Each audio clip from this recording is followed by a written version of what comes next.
Olá, aventureiros! Eu sou o Luiz e bem-vindos ao Monstros e Aventuras. E hoje vamos falar sobre a conclusão de Levius, a conclusão da primeira temporada, que realmente é uma história completa, assistam que é muito boa, e que é de artes marciais em mundo steampunk. Então, se gostam do tema, já dê o like aqui embaixo do vídeo. Se querem receber mais notícias sobre esse tipo de assunto, inscrevam-se e cliquem no sininho para receber as notificações e vamos embora pro vídeo. Então, o que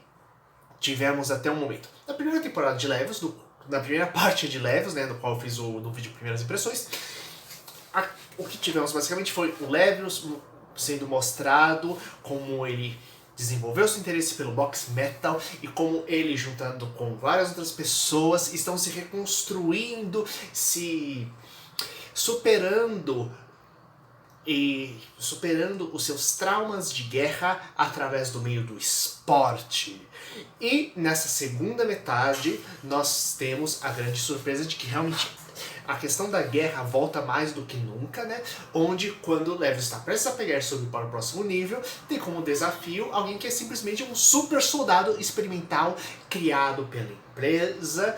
que foi responsável por financiar a guerra e que aparentemente estimulou a existência da guerra para tanto lucrar em cima quanto poder usar pessoas como cobaias no meio de combate. Então, ele tem que pegar e lutar contra alguém que tem o máximo de tecnologia de box metal, mais precisamente sobre tecnologia militar adaptada, associado a um corpo completamente dopado, inclusive com lavagem cerebral, um verdadeiro escravo criado através de super tecnologia e que vira uma verdadeira batalha de vida ou morte. Afinal, além de ser literalmente uma máquina criada para matar, né, ele tem que tomar cuidado para acabar não matando ela, a AJ, né, e tentar uma forma de libertá-la dessa escravidão mental, né, o que ao mesmo tempo vai permitir que ele pegue e mostre para as pessoas o quão corrupta e sombria é a empresa que teoricamente muitos conhecem como a empresa que salvou as pessoas da guerra. Isso já pode ser destrinchado em várias etapas diferentes, né, mas eu acho muito legal que realmente são 3 episódios para poder pegar e desenvolver cada um dos personagens, para em seguida termos um combate que dura exatamente 3 episódios e que é simplesmente sensacional. Da primeira parte, o que eu posso falar desses 3 episódios? A gente tem a questão importante, né, que é tanto a doença do tio do Levius, que é aquela doença ocular que ele tem, que funciona criando inclusive várias bases para a narrativa, né? Já que ele tem todo o trauma de não ter sido escolhido para a guerra por causa da doença, a conexão dele com o box metal envolvido, até sendo um elemento essencial para ele se sacrificar, ou estar bem de se sacrificar para poder pegar e salvar o Levius, né? E o fato de que as pessoas daquela cidade foram sequestradas para serem feitos experimentos com aquilo. E por que isso tudo é irrelevante? Por causa que isso tudo acontece na vida real de uma forma que vocês nem imaginam. Durante justamente a Revolução Industrial, lembra que estamos falando de um anime steampunk, a ideia de medicina do trabalho, de epidemiologia, surge, inclusive quando você começa a investigar diretamente as associações diretamente entre exposição a reagentes químicos e doenças. Tanto que temos os chamados tumores, os cânceres dos limpadores de chaminés, que era uma doença muito da época, que eram justamente as crianças e adolescentes que entravam dentro de chaminés para poder pegar e ganhar o dinheiro limpando elas por dentro e tinham câncer justamente por causa da fuligem. Então, uma das primeiras associações entre uma substância química e um câncer foi durante esse período. E que coisa mais revolução industrial do que limpador de chaminé ainda por cima.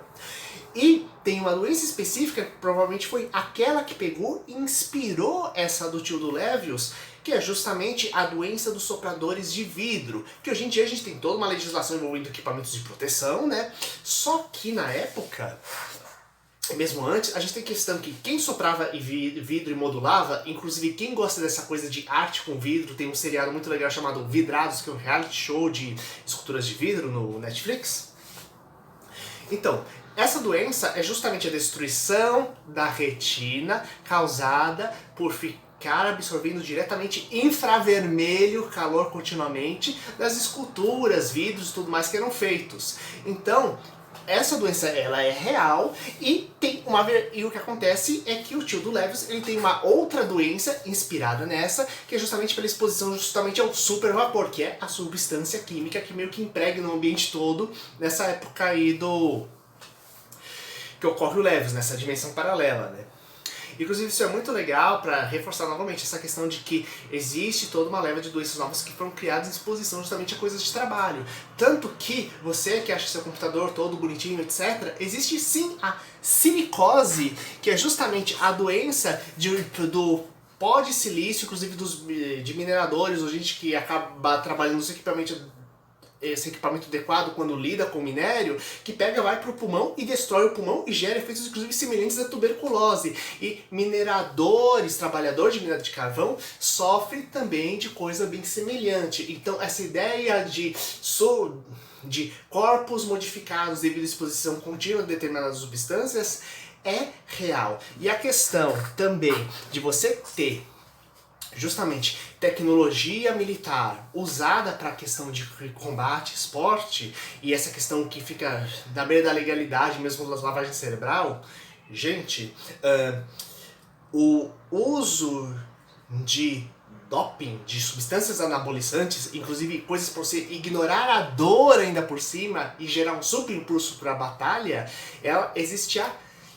séculos, e ela foi meio que cientificada durante a Segunda Guerra Mundial, justamente pela Europa nazista. Então vocês tinham partes dos soldados nazistas que eram dopados. Vai atrás que existe artigo científico bem interessante sobre isso. Inclusive, gente, eu sou médico, então conheço várias coisas bem interessantes sobre o corpo humano. E o que ocorre? Posteriormente, depois que terminou a Segunda Guerra Mundial, depois o doping começou a pegar, utilizado cada vez mais da forma científica como a gente conhece hoje em dia e durante os esportes. Tanto que ele só parou de ser utilizado, essa coisa de você usar super hormônios e super anestésicos para pegar e bloquear a dor também, e ampliar força, entre outras coisas, quando você tem a primeira morte de um atleta durante as Olimpíadas, um ciclista nos anos 60, mostrando que realmente era perigoso, né? Tanto que é legal que na autobiografia do Arnold Schwarzenegger, ele fala de como era uma coisa teoricamente cada vez mais normal e comum, inclusive implementada por médicos no início, e depois, quando começou a morrer gente, inclusive um amigo do Arnold que pegou e morreu e fez com que ele começasse a lutar contra o doping, é o que fez pegar as pessoas verem, gente, estão destruindo o corpo das pessoas dessa forma. Por fim, quando a gente pega e vê o combate final, eu só consigo me lembrar de dois grandes combates assim que me marcaram muito e que na minha opinião tem tudo a ver com esses combates, que é o primeiro que é de Cavaleiro de Dragão contra o Seiya de Pegasus no seriado original de Cavaleiros do Zodíaco. Afinal você tem um guerreiro de super velocidade, o que no caso o Seiya de Pegasus, né, lutando contra um inimigo cujo uma armadura blindada super invencível, com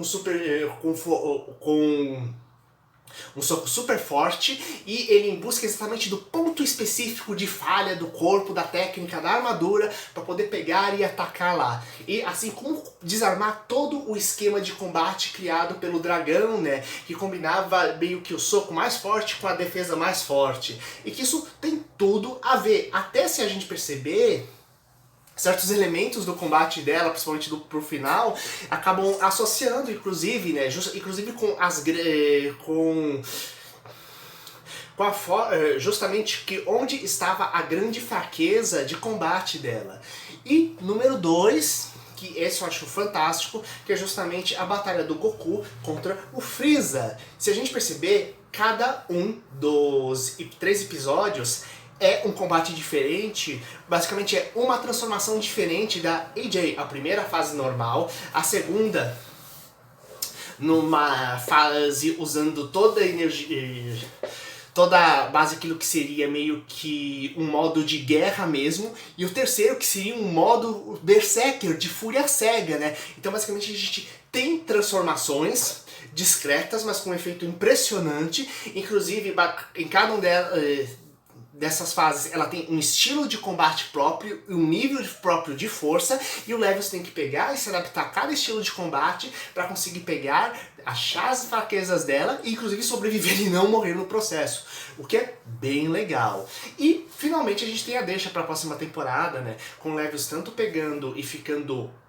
mais poderoso, não apenas porque o braço dele acabou sendo destruído e precisando ser substituído por outro braço mecânico, mas porque agora, quando ele dá aquele soco finalmente no vilão, ele mostra que é capaz de controlar em níveis absurdos a potência do super vapor, já que ele estava quase sem potência, o braço dele quase parado, e ele apenas com o controle pouco do super vapor que tinha no braço, ele conseguiu dar aquele super soco, o que dá a impressão, né, de que ele deve estar ainda mais poderoso, tentando controlar aquelas habilidades, e estamos indo pro nível 2, né? O que outras ameaças será que vão ter? E uma coisa importante, né? O que aconteceu com as outras pessoas que também sofreram, quais outros resultados das outras pessoas, das outras cobaias dos experimentos da empresa ametista, né, que existia na guerra. Então, temos essas duas tramas agora em paralelo, né, apesar que a historinha toda tá básica, completa, já nessa primeira temporada. Aconselho muito assistir o Levius, principalmente quem gostou de Ken Ashura, e pra quem quer saber um pouquinho mais de steampunk, minha dica é ir pro canal steampunk da Deborah Puppet, que fala muito sobre tanto a era vitoriana real, quanto das várias realidades alternativas criadas na ficção pela era vitoriana,